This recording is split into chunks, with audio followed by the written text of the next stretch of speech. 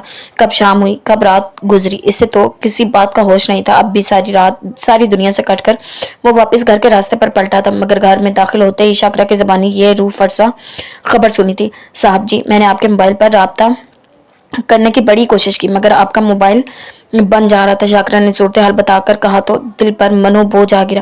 وہ اماں کو اپنی طرف سے کوئی دکھ نہیں دینا چاہتا تھا، مگر ہر دفعہ دل پر منو بوجھ آ گرتا، اور یہاں آتے ہی نبیل کی ساری بکواس سن کر شارق زمان کو اپنے اوپر سے اختیار اٹھتا محسوس ہوا تھا۔ فکر نہیں کرو یار بڑی اماں، اب ٹھیک ہے۔ اصل کنڈیشن کا علم تو ان کے ہوش میں آنے یا پھر سرجری کے بعد ہی ہوگا، تاہم ڈاکٹرز وغیرہ اطمینان دلا رہے ہیں۔ نبیل شارق پر اچھا خاصا برس چکا تھا۔ جواباً شارق نے ایک لفظ نہیں کہا تھا۔ وہ اتنی باتیں سن کر خاموش رہنے والا آدمی نہیں تھا، لاوے کی طرح پھٹ پڑنے والا آدمی تھا۔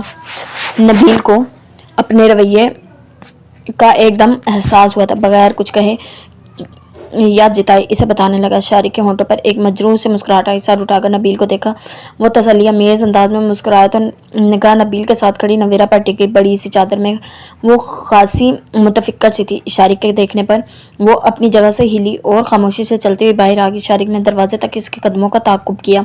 اماں آئیں، آپ گھر چلیں، نواز ساری رات کا جاگا ہوا ہے، وہ بھی جا کر تھوڑا سا آرام کر لے گا۔ شارقہ بھی یہی ہے، پھر نویرہ کو بھی یہیں چھوڑ جاتے ہیں، آپ جا کر تھوڑا سا آرام کر لیں، تب تک اماں کو بھی ہوش آ جائے گا، میں آ جائے تو پھر لے آؤں گا آپ کو۔ خاموشی سے مسلسل آنسو بہاتی خالتہ بیگم کو نبیل نے کہا تو وہ سر ہلاتے ہوئے آگے بڑھ گیا۔ واحدہ بیگم کے ہوش میں آنے میں خاصی دیر تھی۔ ان کا اپنا دل بھی بہن کو اس حالت میں دیکھ کر ضبط کھو رہا تھا، اسی لیے انہوں نے نبیل کی بات پر سر ہلا دیا۔ بہن کو دیکھ کر وہ کمرے سے نکل آئیں۔ نویرہ ان کو باہر آتے دیکھ کر فوراً ان کی طرف لپکی تھی۔ نواز ارد گرد کہیں بھی نہیں تھا۔ کیا ہوا، آپ باہر کیوں آ گئی؟ خالہ جان ٹھیک تو ہے نا؟ انہوں نے سر ہلایا۔ گھر جا رہی ہوں، آپا کو دیکھ دیکھ کر اپنی طبیعت بھی خراب کر رہی ہیں۔ نبیلہ بھی گھر پر ہے، اکیلی ہے۔ شارق آ گیا ہے، یہ نواز کدھر گیا؟ اسے بتاتے ارد گرد دیکھتے انہوں نے پوچھا تو اس نے لا علمی میں کندھے اچکا دیے۔ میں بھی آپ کے ساتھ چلوں یا؟ بات ادھوری چھوڑ کر اماں کو دیکھا۔ نہیں، تم ٹھہر جاؤ، کھانا وغیرہ تیار کر کے نبیل کو بھیجتی ہوں، پھر نبیل کے ساتھ گھر آ جانا۔ نبیلہ رک جائے گی، میں بھی جاؤں گی تو سہولت رہے گی۔ اس نے سر ہلایا۔ نبیل بھی باہر آیا تو نواز کو نہ پا کر پوچھنے لگا، نواز کہاں ہے؟ پتہ نہیں، جب میں باہر آئی تو کہیں بھی نہیں تھے، ہو سکتا ہے گھر چلے گئے ہوں۔ اس کے جواب پر نبیل نے سر ہلا دیا۔ ہم لوگ جا رہے ہیں، تم خالہ اماں کا خاص خیال رکھنا۔ ویسے اب شارق آ گیا ہے، فکر والی کوئی بات نہیں، مگر تم پھر بھی خیال رکھنا۔ دونوں اسے تاکید کرتے چلے گئے۔ وہ کچھ دیر کمرے سے باہر رہی، مگر اب صبح ہونے کی وجہ سے راہداری میں آمد و رفت بڑھ گئی تھی۔ وہ وہاں رکنے کے بجائے کمرے میں چلی آئی۔ شارق خالہ اماں کے قریب ہی سرہانے کھڑا ہوا تھا، بازو سینے پر لپیٹے، کسی گہری سوچ میں گم۔ نویرہ کو دیکھ کر بھی اس کے انداز میں فرق نہیں آیا تھا۔ تم لوگ کب آئے تھے؟ کچھ دیر بعد۔ شارق کی آواز پر نویرہ نے سر اٹھا کر اسے دیکھا۔ وہ مکمل طور پر متوجہ تھا۔ رات 2 بجے کے قریب نواز کی کال آئی تھی نبیل بھائی کے نمبر پر۔ فوراً مختصراً جواب ملا تھا۔ آپ کہاں تھے؟ نبیل بھائی، نواز صاحب نے آپ کے موبائل پر بار بار رابطہ کرنے کی کوشش کی تھی، مگر دوائیوں کے شیشیوں کی ترتیب درست کرتے ہوئے اس نے پوچھا تھا۔ شارق کو یاد آیا، موبائل تو اس کا آفس سے نکلتے ہی بیل ہونے پر غصے سے آف کر کے گاڑی کی پچھلی سیٹ پر پھینک دیا تھا۔ وہ آن ہوتا تو کوئی اطلاع ملتی۔ نواز چلا گیا؟ اس کو بغیر جواب دیے شارق نے پوچھا تو نویرہ نے سخت نظروں سے ادھر دیکھا۔ وہ ادھر ہی متوجہ تھا، سادہ سی نظریں تھیں۔ وہ فوراً رخ موڑ گئی تھی۔ وہ جب سے شارق زمان کی طرف سے بدظن ہوئی تھی، اس کے دل و دماغ میں اس کے متعلق خطرے کا الارم بجا تھا۔ وہ اس سے یوں ہی کترانے لگی تھی، مگر اب پتہ نہیں۔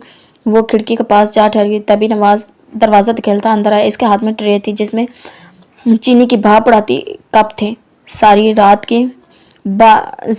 کی بھاگ دوڑ میں میرے اعصاب شل ہو گئے تھے، سوچا چائے ہی پی جائے۔ یہ چچی جان اور نبیل کہاں گئے؟ ٹرے دوائیوں والی ٹیبل پر رکھ کر وہ سیدھا ہوا تو دونوں کو نہ پا کر پوچھا، اماں اور بھائی گھر چلے گئے ہیں۔ ٹرے میں 5 کپ تھے، یقیناً وہ سب کے لیے چائے تیار کروا کر لایا تھا۔ نویرہ کی بات پر اس نے سر ہلا دیا۔ لیں چائے پئیں۔ اس نے کپ اٹھا کر اسے تھما دیا، جو نویرہ نے خاموشی سے پکڑ لیا۔ شارق اور نواز دونوں ہی چائے پی رہے تھے۔ چائے بہت مزیدار نہیں مگر اچھی تھی، ہاسپٹل کے کینٹین سے بنوا کر لایا ہوں، اتنی اچھی ہے نہیں لیکن گزارا کرو۔ وہ شارق زمان سے کہہ رہا تھا۔ نویرہ نے محسوس کیا جیسے شارق کو بولنے پر آمادہ کرنا چاہ رہا ہو، جبکہ وہ مسلسل خاموش تھا۔ ویسے بھائی تم تھے کہاں؟ وہی سوال جو نویرہ نے کیا تھا، مگر وہ ٹال گیا، اب نواز کے لب پر تھا۔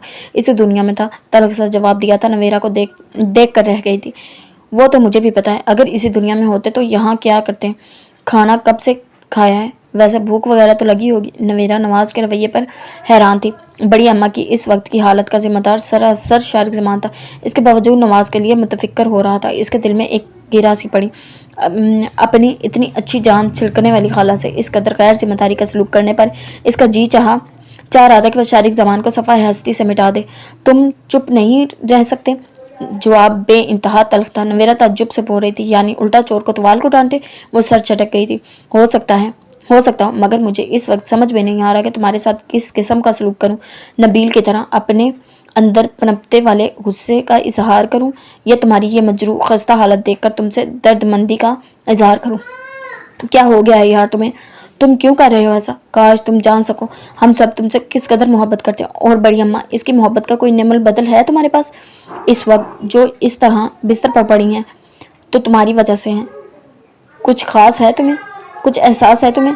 نواز نے کچھ دھیمے مگر کچھ پرجوش انداز میں اسے باور کروانا چاہتا وہ لب بھیجتے انتہائی حسیلے انداز میں نواز کو دیکھنے لگی۔ تم نے اگر یہی سب بکواس کرنی ہے تو بے شک یہاں سے چلے جاؤ۔ میں اس وقت تمہاری کسی بھی قسم کی سخت یا ہمدردانہ گفتگو کا متحمل نہیں ہوں۔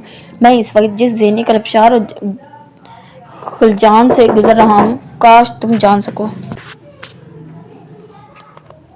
تمہاری کوئی بھی الٹی سیدھی بات پر ایسا ہو کہ میرا ہاتھ اٹھ جائے۔ بہت تلخ لہجے میں کہتے ہوئے اپنا نچلا لب دانتوں تلے دبائے سرد ذیلی نگاہوں سے گھورتے نبیل کی بھی چپ کر کے پی جانے والی بکواس کا جواب دیا۔ چہرہ الگ جذبات کی حکمرانی سے آگ اگل رہا تھا۔ نواز نے بغور دیکھا۔ اس وقت وہ اس قدر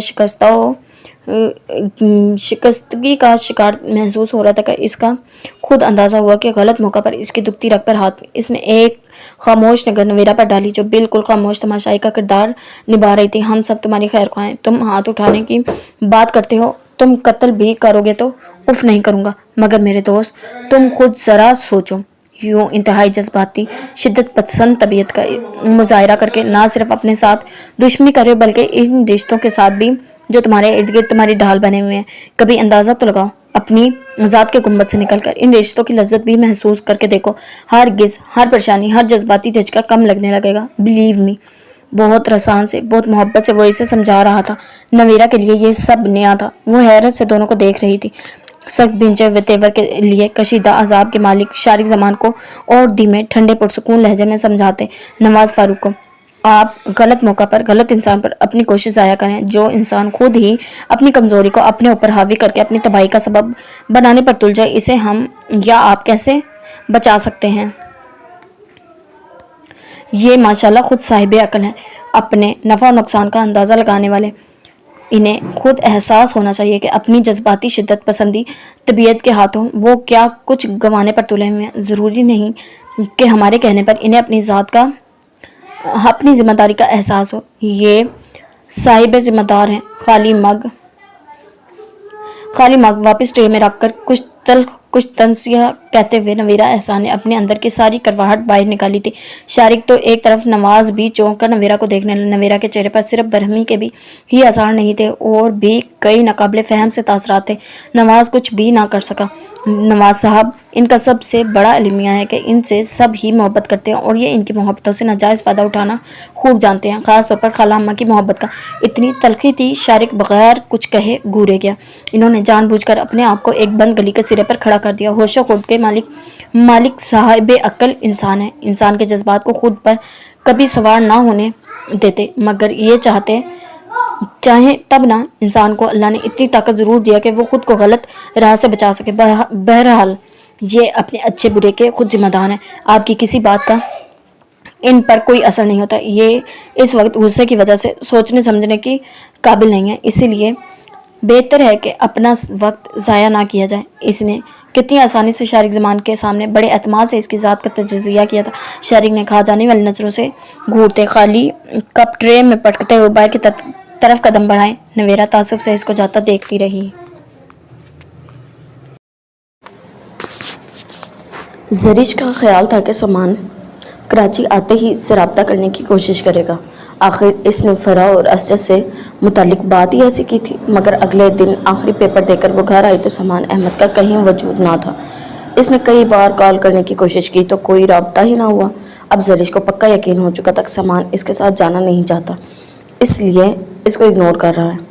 ان لوگوں کی سب تیاری مکمل تھی۔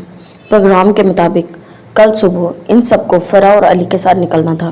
فرح اور علی کو صبح سامان احمد یا پھر طیب ابو چھوڑ جائیں گے۔ اس ساری صورتحال سے وہ خاصی الجھ گئی تھی۔ نوشین بھی حیران تھی۔ ان کے ہر پروگرام میں شریک ہونے والا سامان احمد اس دن ان کے ساتھ نہیں جا رہا تھا۔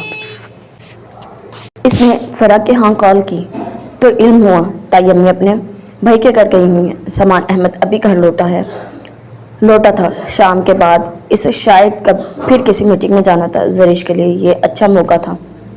اس نے فوراً سامان احمد سے بات کرنے کی ٹھانی۔ اجازت لینے کو شائستہ بیگم کے کمرے میں چلی گئی۔ وہ پیکنگ میں مصروف تھی۔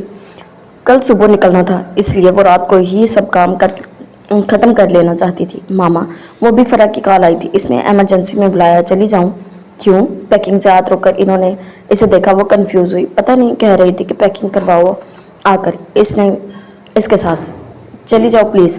ایمرجنسی کی وضاحت پر شائستہ نے زرش کو گھورنا چاہا تھا، مگر اس کے انداز میں اتنی لذاذت تھی کہ انہوں نے چہرہ موڑ کر اپنی مسکراہٹ چھپائی۔ وہ بچی نہیں ہے، خود پیکنگ کر لے گی۔ انہوں نے ٹالا، مگر وہ مجھ سے پوچھ کر تو نہیں کرے گی نا؟ میں تو اسے اس قسم کے ڈریس رکھنے کو کہوں گی۔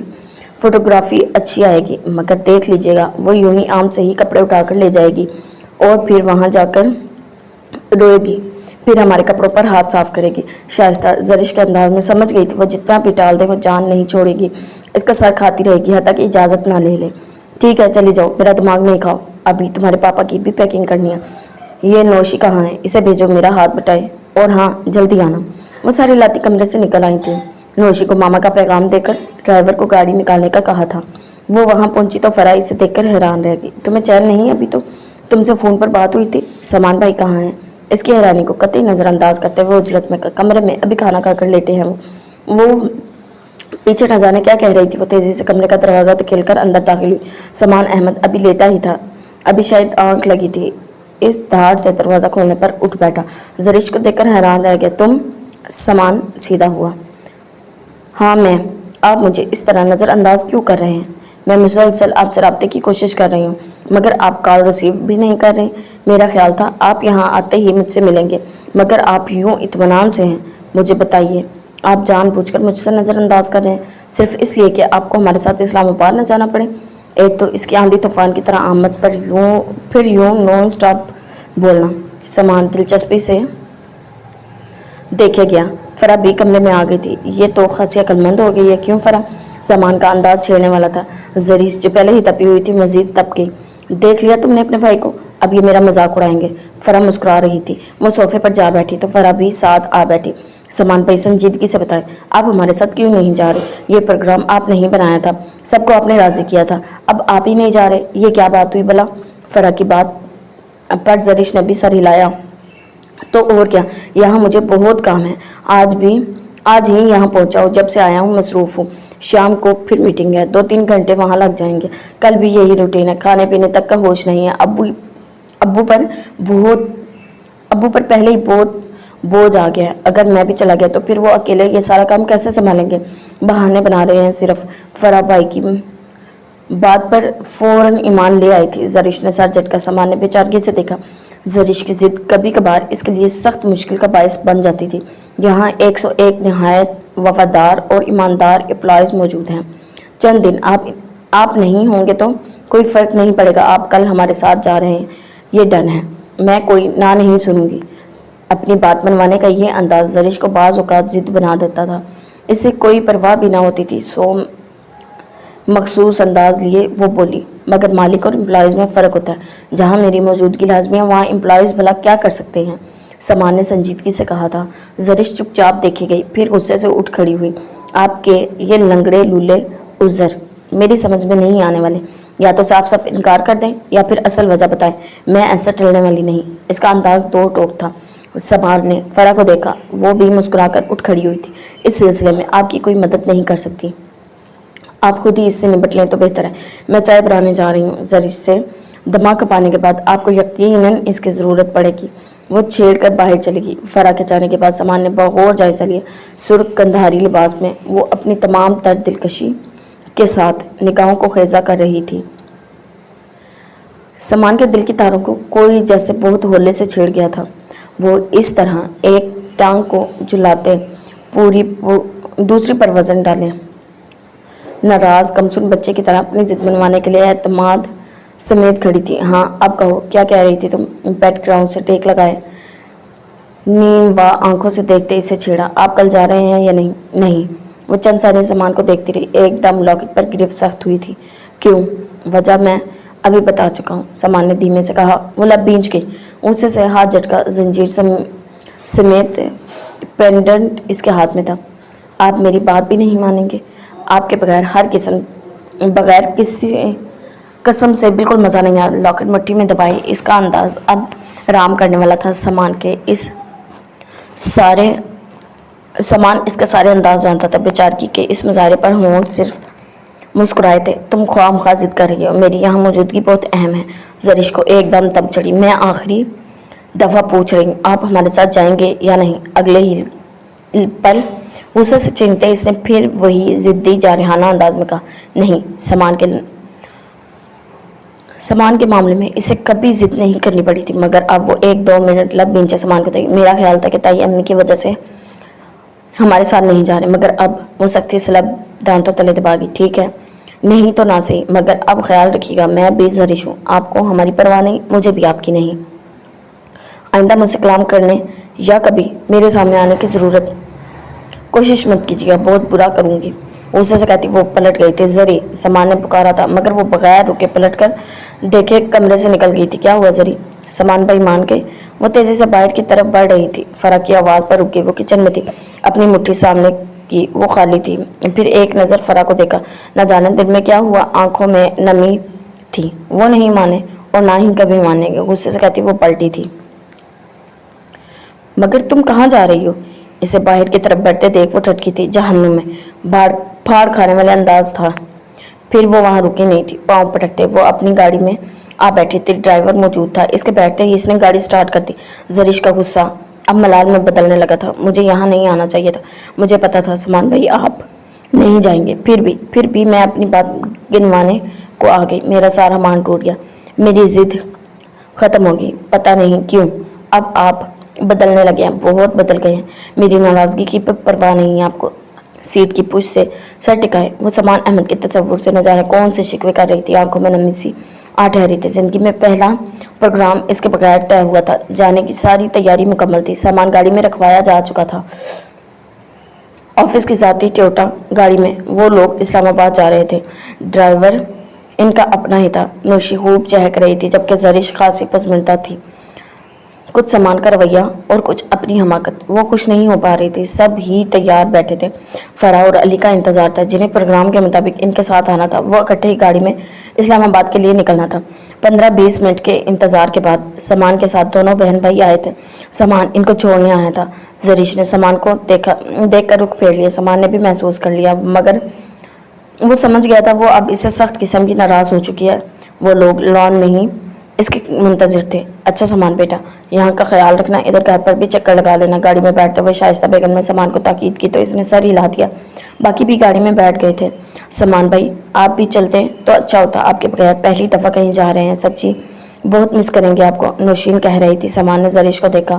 وہ گاڑی کی پچھلی سیٹ پر بیٹھ کر اپنا بیگ کھولے نہ جانے کیا ڈھونڈ رہی تھی۔ اچھا سامان بیٹا، بہت یہاں آفس کا کام ختم ہوتے ہی آنے کی کوشش کرنا، ورنہ ہم سب ہی تمہیں مس کریں گے۔ شائستہ بیگم کی آواز پر اس نے مسکرا کر سر ہلایا۔ جی بہتر۔ سامان کی اکھیوں سے زرش کی طرف متوجہ تھا۔ بیگ بند کر کے وہ اب باہر دیکھ رہی تھی، یعنی مکمل لا تعلقی کا اظہار۔ اس کے اس انداز پر سامان احمد کے سینے کے اندر کوئی چیز ٹوٹ کر گری تھی۔